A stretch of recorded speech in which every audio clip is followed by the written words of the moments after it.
Anyway, joining us now to give their side of the story, we have Donald Trump Jr. is with us. Sir, how are you? Welcome back. I'm doing well, Sean. How are you? Thanks for having me on. All right, let me go to your father's editorial in the Wall Street Journal that he wrote, an op-ed.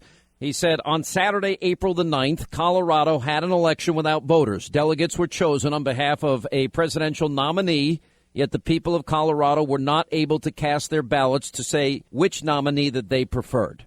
Two questions here. Number one, the system itself, why I'm sure that you and your dad both like it. And number two, everybody knew the rules ahead of time. So what is your answer to what Reince Priebus is saying? Well, listen, that may be the case, but shouldn't we be speaking to voters? I mean, I feel like we don't live in a democracy anymore, and it seems like the establishment has set this up so that they can control who gets this. Why have voters go through umpteen debates and years of just 24-hour news cycle talking about nothing like this if you can't even speak to the voters? Where what you tell them, what they say, what they've been speaking, the millions of people that have turned out in excess for my father over every other candidate, you're saying, hey, you know what, we were just kidding. It was just a joke. What you say doesn't actually matter because we want to put in who we believe to be, whatever it is. And it's ridiculous. I can't even understand it. The people I know in Colorado, I lived in Colorado for a year. The people I know there, they're like, what do you mean this happened?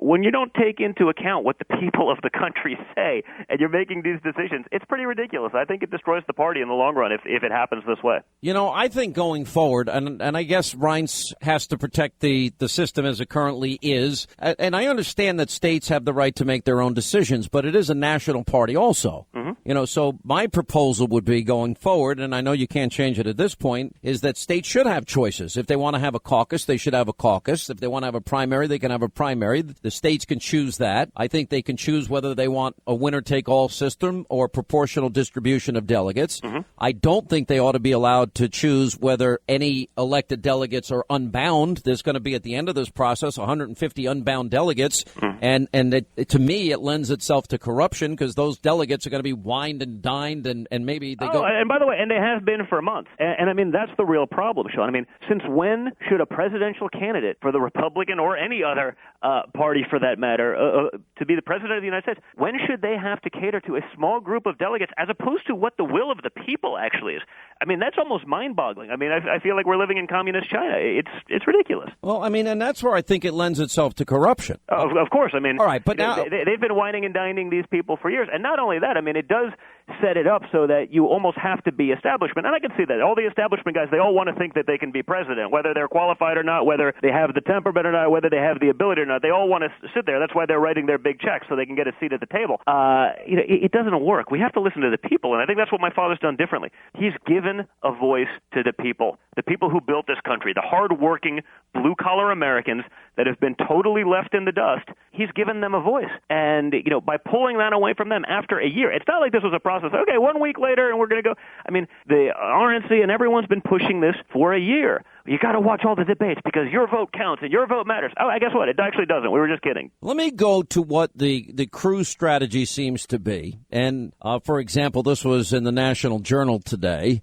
Cruz-backed candidates won all three national delegate slots at Virginia's 10th District Convention on Saturday, meaning that they will be free to support the senator from Texas on the second ballot and beyond in Cleveland. Now, Cruz previously captured two of the three national delegate openings at the convention in Virginia's ninth district, which was a Donald Trump stronghold during the March 1st primary. We also similarly saw over the weekend in Georgia that Republican operatives, they said that your father at best nailed down 12 of 14 delegates, and even then, that's only around one-third of the delegates up for grabs, a state that he won overwhelmingly, handily, right? Yeah. And Cruz organizers, meanwhile, say that Cruz notched 32 delegates on Saturday, all of whom would be free to vote for Cruz on a second ballot. So my point is, in all of these states where your dad won, it seems that behind the scenes that in come the other candidates, and they are wooing those candidates if there is a second ballot. It seems to me that if based on what I'm reading in Georgia, what I'm reading in Virginia, what I'm reading and seeing in Colorado, what I'm seeing in all of these other states, Nebraska, Wyoming, Utah, North Dakota, that if your father doesn't get it on the first ballot, he's not going to win. Well, we'll see. I mean, we can play that game too, and we will be, and we'll be doing it. But I mean, I think the bigger point is that the American people should have a say in this thing, and this isn't about the American people. You shouldn't have to win the Republican nomination for the president of the United States. You shouldn't have to just cater to a few of these delegates that are establishment people that have sit there, and don't actually represent the will of the people. I mean, it's not like this system has worked overwhelmingly for the Republicans. I mean, when you think about it, in the last 25 years, they've given you one president, and that was George W. Bush. It wasn't exactly, what we'd call another Reagan type. If they had this track record of giving us guys that are winners, giving us guys that get you to the finish line, I'd say, hey, maybe the system makes a lot of sense. But they keep putting forth these average candidates because, hey, it's his turn, or whatever it may be, or he's the establishment darling, or we've written enough checks to this guy, so let's give him the opportunity because we can manipulate him later. Hey, it just doesn't work. It hasn't worked, and the fact that there's no accountability in the system, the fact that these guys that are these establishment people, they can lose. It doesn't matter because guess what? They still have their jobs because they all work for each other. It's this little clique that everyone in the country is now finally catching on to, and they're catching on to it because they're seeing what's going on, and frankly, they're disgusted, as they should be. I tend to agree with this aspect of your argument. I think that the people ought to have the say, and in the states, for example, that's why I would say that the Republican National Committee has an obligation to insist that the states allow the people of those states to vote, yes, that the delegates be bound to whoever the candidate in that specific district happen to have won. If you want to make them available to change on a second or third ballot, that's a whole different issue. But in some cases, some of these people are going to the convention and they're not bound at all. I'll give you an example. You have an upcoming battle in Pennsylvania. Your father has a 20-point lead in Pennsylvania. Here's a problem. He only wins 17 delegates. The remaining 54 delegates, believe it or not, are unbound, and the name of your father doesn't even appear on the ballot, but the name of the delegate that would support the individual candidate is. Correct. How is the average voter that's busy working 18 hours a day, trying to feed their families, get their kids off to school, how are they supposed to remember the name of the delegate that represents the candidate without putting the candidate's name on it? They don't, and again, it's because the system is rigged this way, so that the establishment, the powers that be, can put in whoever they want, and that has to change. I mean, it should be about the people. The people should have a say in this thing. Not a pretend say that will say we'll make you go through all the process, but in the end, it's all meaningless. They're catching on. They're fed up. But again, it's a system where if you're not one of the chosen ones, you don't have a chance to actually influence anything. You don't have a chance to participate. So it's nonsense, and I think it's going to really ruin the party in the long run, because when you have millions of people that were independents that are switching over to be Republicans, that are switching over to vote, that are showing up in droves, where you have really landslide victories in terms of the numbers of people that are coming out, and then you pull the rug out from under them, it's crazy. So what is your answer to Priebus in terms of this question that he keeps throwing back at you, which is, well, everybody knew what the rules were ahead of time. In other words, for the voters, Sean. People knew, except for the voters, except for people that aren't political establishment people, except for the people who they claim to represent as conservatives. Everyone but them knew, and those should be the people that matter. My father's message is resonating because he's actually speaking to those people. He's not speaking to the establishment hoping to win over the big guys at the top. He's speaking to the guys at the bottom. But now that because it seems to me there's been, and this is just the way there's a part of this that's a game you got to play, which I think should change. As I stated, perhaps it's the game you got to play, but why? I could see that's a good question. I mean, 200 years ago, Sean, when someone lives on a farm somewhere in the middle of nowhere, they can't get to a place where they can actually vote.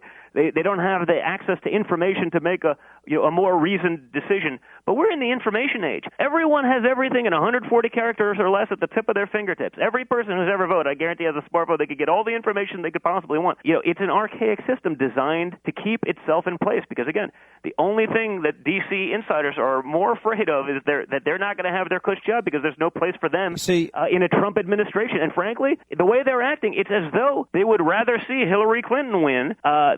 Ted Cruz, he'll lose 35, 37 states if he gets in. They would rather see Hillary Clinton and maintain their little cadre, their little clique, because there's never been any accountability in the system. When they lose, and they lose big, like with Mitt Romney or with John McCain and what they've done, basically, other than with George W. for the last 25 years, there's no accountability. They keep it up, and they don't really care, because guess what? These politicians, they're not public servants. That's the biggest joke I've heard on the campaign trail in the last 6 months. They're They're self-servants, not public servants. They're self-servants. They take care of themselves. They take care of their friends. They take care of their special interests. The only people that aren't taken care of are the American people, Sean, and that's a problem. See, I see this right now as a moment in time where this has been an insurgency year and your dad has been the leading insurgent. And to a large extent, Ted Cruz, I mean, those people in Washington have hated him, too.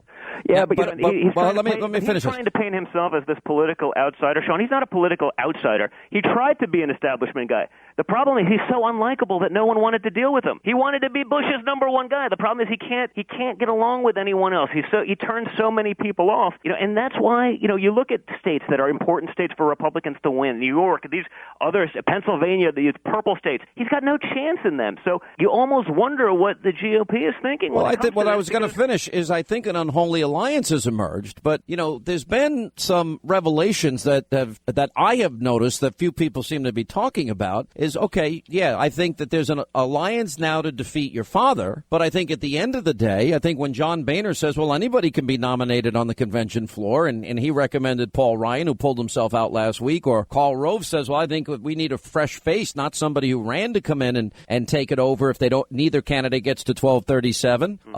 Reince Priebus he wouldn't give me a straight answer if I said the only two people who could win are Trump and Cruz. He wouldn't give me an answer. No, of course not. So I do think that there is. I don't think that they necessarily want him, but they know that at least he's not going to change up the system. He's not going to take away the cush jobs. He's not going to call out, and bring to light these issues. My father wants to bring jobs back to the country. He wants to worry about those things. He wants to give the American working class that hasn't had a voice in so long a voice again.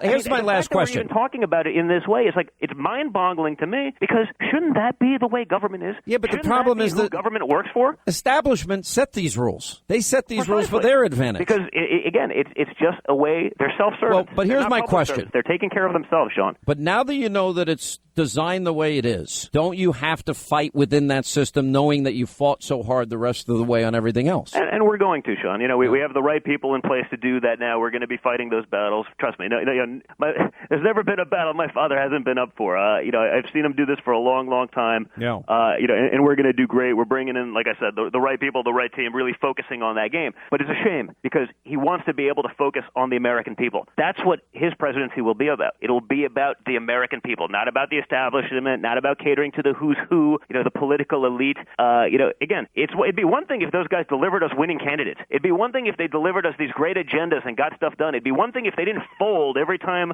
some sort of controversy happened. But they haven't. They've been weak at best. They've lost all the big ones when it matters. When it comes time to take a stand, they talk such a big game and then they fold. It's time for a change, Sean. I got to run, but I will say this. I do think you're right. Why do candidates have to focus on this minutia after the votes took place? That's Correct. a great point, but that's the way the establishment is designed. Congratulations, it doesn't matter, but I appreciate the time, Sean. Thank you very much, and hopefully we can make a difference in this game. I appreciate it. Don Jr., thank you. 800-941-SEAN. Think about it. Why aren't they focused on the issues? That's a good point. It's real, but it is designed by the establishment, the people that are corrupt to begin with.